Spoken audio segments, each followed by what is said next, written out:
Welcome to Life Stories, where real experiences turn into powerful lessons. Imagine planning a beautiful anniversary surprise for the love of your life, only to discover he's been having an affair with your own cousin. That's exactly what happened to Jessica. But instead of falling apart, she chose to rise. From heartbreak to empowerment. From betrayal to purpose. This is the story of how she transformed pain into strength and built a movement that changed countless lives. Subscribe to our channel to begin today's story with Life Stories, and don't forget to stay for the powerful ending. I stood in front of my bedroom mirror, smoothing down the fabric of my navy blue anniversary dress. The silky material felt cool against my skin, a quiet reminder of the effort I had put into making this evening special. I had spent weeks planning the perfect dinner reservations at an intimate restaurant. A handwritten letter tucked inside a wrapped leather-bound journal filled with our best memories. And a quiet decision I had made just days ago. I was ready for the next step. 6 years of marriage. 15 years together. And I still got butterflies when I thought about surprising Ryan. That feeling, the one that made my heart race whenever he looked at me a certain way, had never faded. Tonight, I would tell him I was ready to have a baby. A smile played at my lips as I took one last glance in the mirror. Adjusting a stray curl. Everything was perfect. Then I heard his voice. "Jessica, can you come down for a minute?" I paused. My fingers still on my necklace. Something in his tone made my stomach clench. After 15 years, I knew every inflection of his voice, the way it softened when he was happy. The sharp edge when he was frustrated. This wasn't his excited anniversary tone. This was his "we need to talk" voice. Slowly, I made my way down the stairs, my heels clicking against the polished wooden steps. The sound felt deafening in the unnatural silence of the house. When I reached the bottom, I saw him standing in the living room, hands shoved deep into his pockets, shoulders tense. And then I saw her. Amanda. My cousin. Perched on the cream-colored leather sofa like she belonged there. A cold wave crashed over me, chilling me to my bones. I looked between them, my heart hammering. What's going on? Ryan cleared his throat, avoiding my gaze. "Jess, we need to talk." I forced a laugh, trying to shake the sudden, irrational fear curling in my chest. "On our anniversary?" The crack in my voice betrayed me. Ryan looked down at his shoes, then at Amanda, before finally meeting my eyes. "I'm in love with Amanda." The room fell silent. For a long, stretched moment. The only sound was the rhythmic ticking of the grandfather clock. Tick, tick, tick, a wedding gift from his parents. I stared at him, my mind struggling to process the words. Amanda shifted uncomfortably. When she spoke, her voice was small. "It's been 8 months. 8 months. While I had been planning our anniversary dinner. While we had been having Sunday brunch with my family. While Amanda had been helping me pick out a birthday gift for Ryan. 8 months. I swallowed. My throat dry as sandpaper. You planned this?"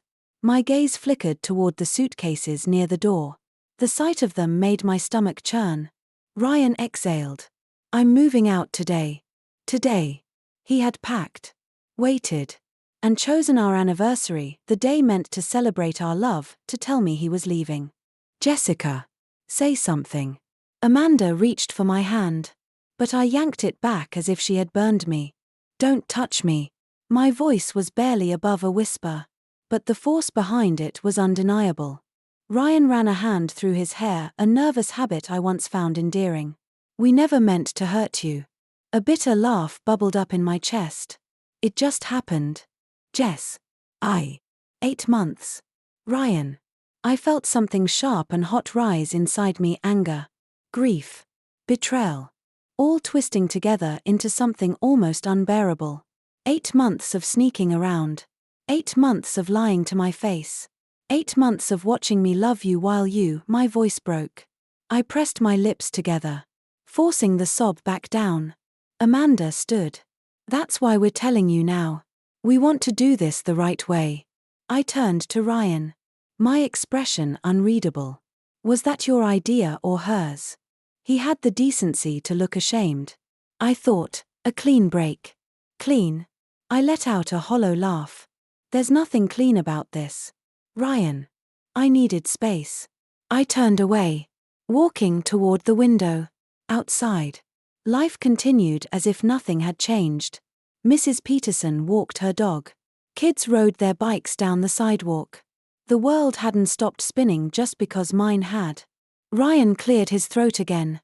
I'll just grab the rest of my things. I didn't respond. I didn't look at him. I just stood there, staring at the world that no longer made sense. Amanda lingered. Jessica. I hope someday you can forgive me. I turned to face her. My voice steady. Stop. She flinched. You don't get to hope for anything from me anymore. Ryan came back downstairs, carrying the last of his bags. He hesitated at the doorway, shifting uncomfortably. I really am sorry. I met his gaze.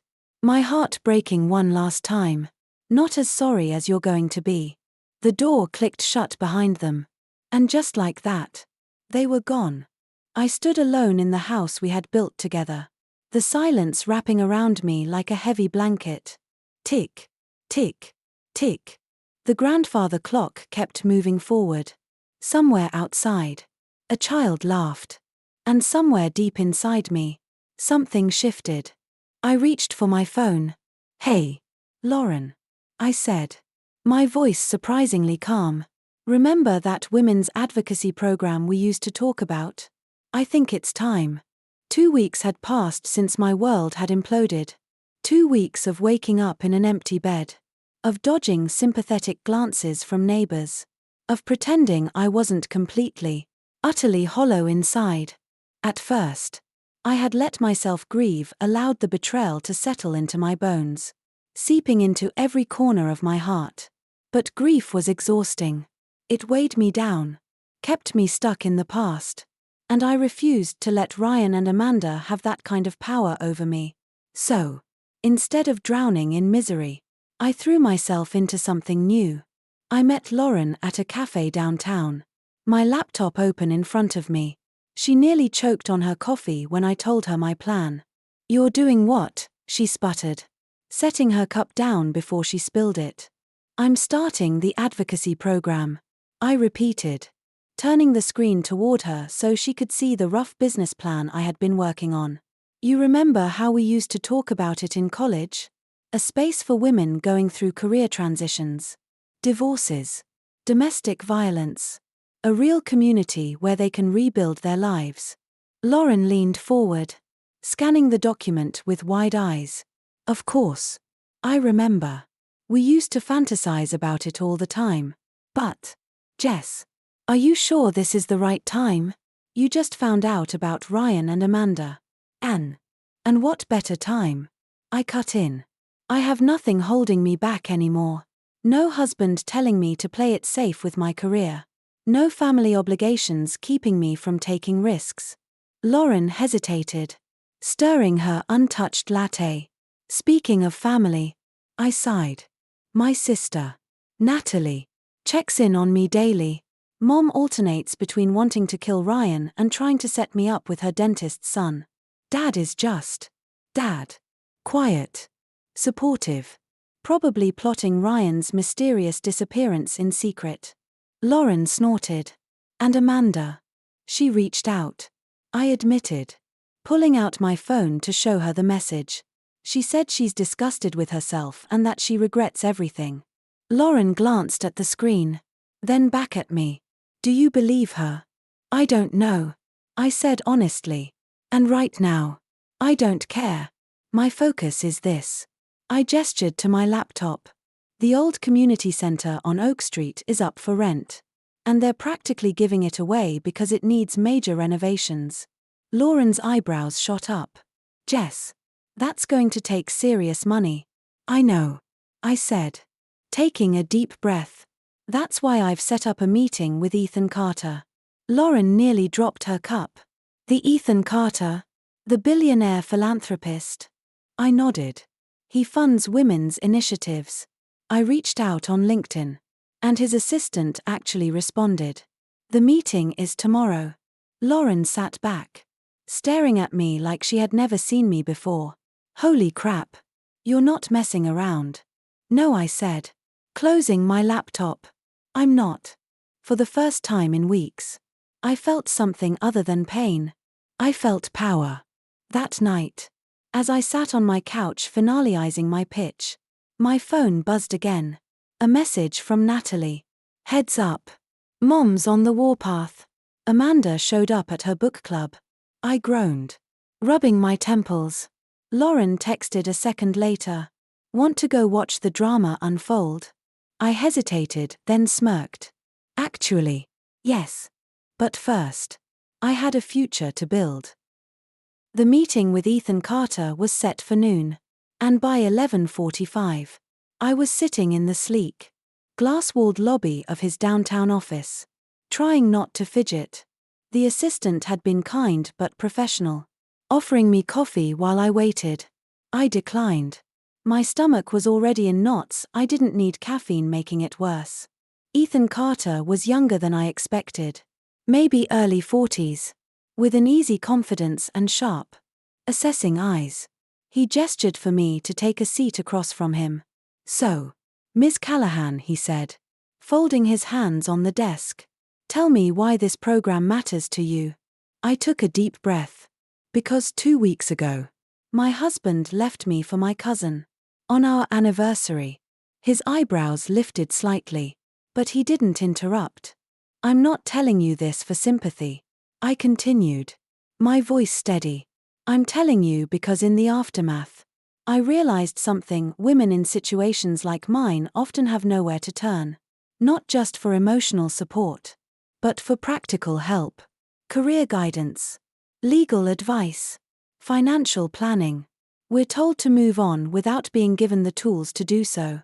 I want to change that. Ethan leaned back in his chair, watching me. And you think you're the right person to lead this? I know I am. I opened my portfolio, sliding it across the desk. In the past 2 weeks, I've interviewed women in the community, gathered data on what they need most. I've identified potential partners, created a business plan, and found an affordable space. I hesitated. What I don't have is enough funding to get this off the ground. Ethan flipped through the documents, his expression unreadable. When he finally spoke, his words took me off guard. This is impressive work, especially for just 2 weeks. I let out a breath I hadn't realized I was holding. Spite is an excellent motivator. He actually laughed, the tension in the room easing slightly.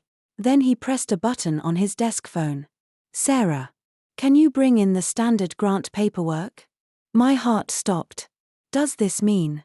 It means I'm willing to take a chance on you, Ethan said. Initial funding for 1 year, with quarterly reviews. He smiled. Don't make me regret it. I won't.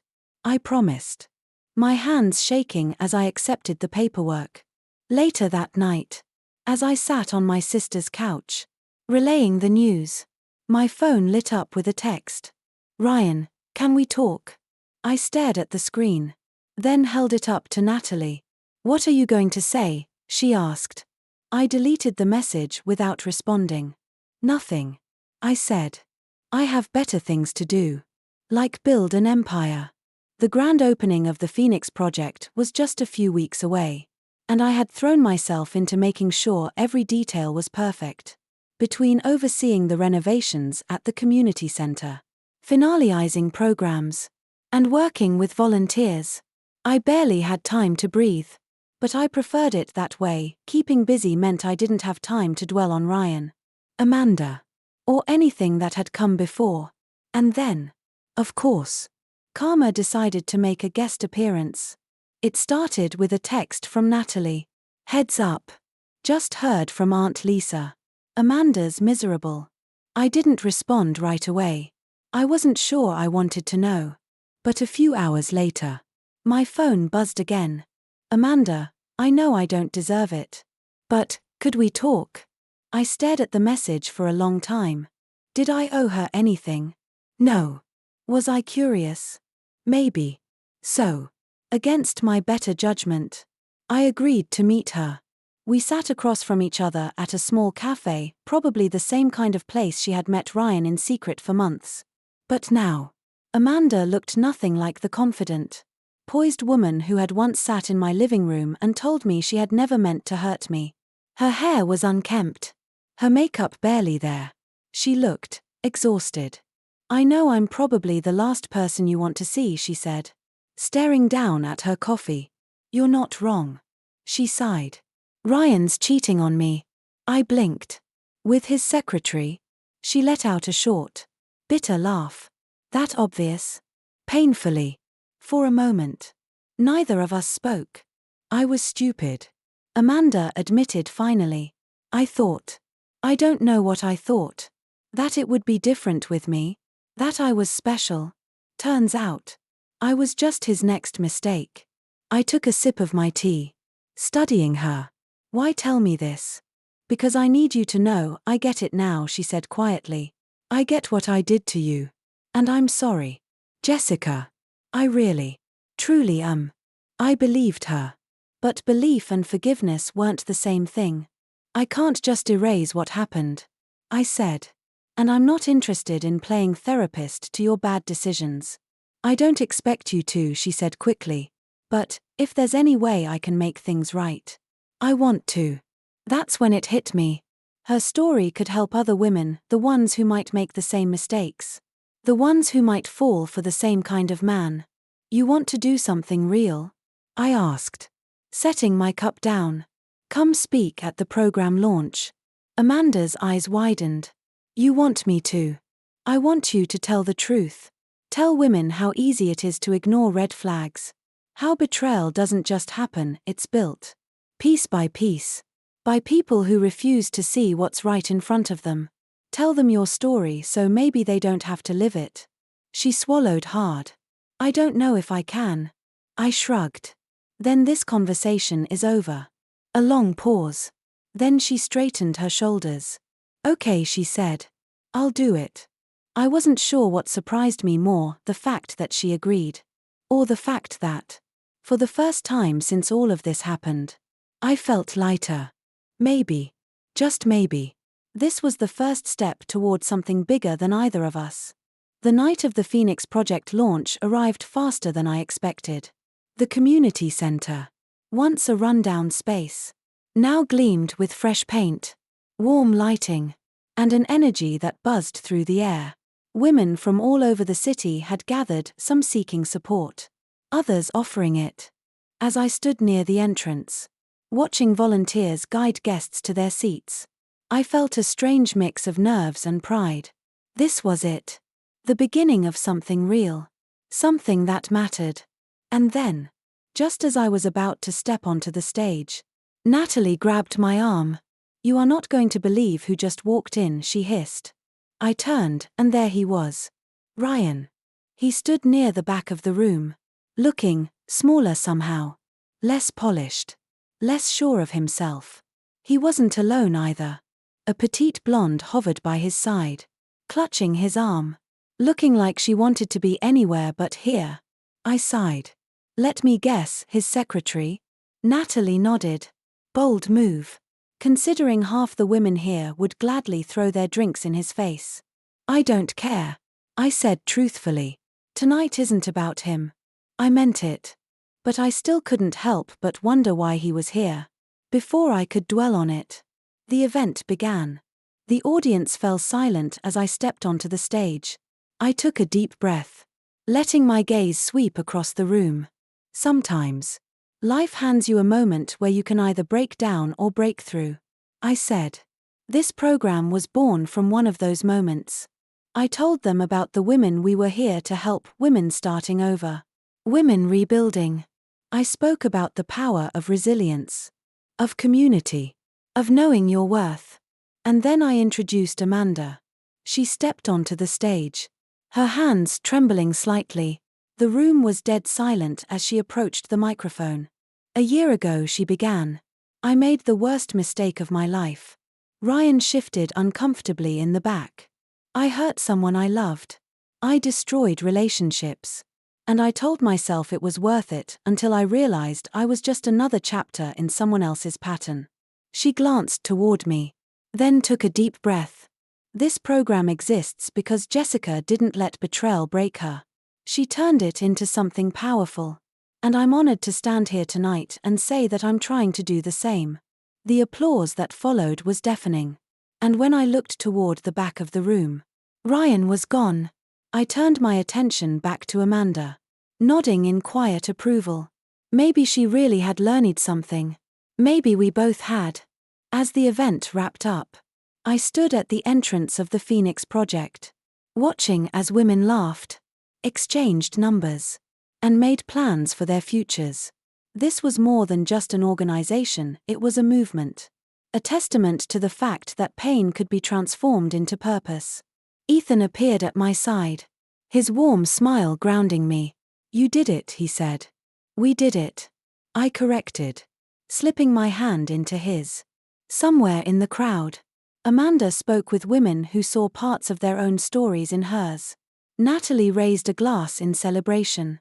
And Ryan, he was just a fading part of my past. Life had handed me betrayal, but I had chosen something better. I had chosen to rise. And this was only the beginning. Subscribe to our channel for more inspiring stories from Life Stories.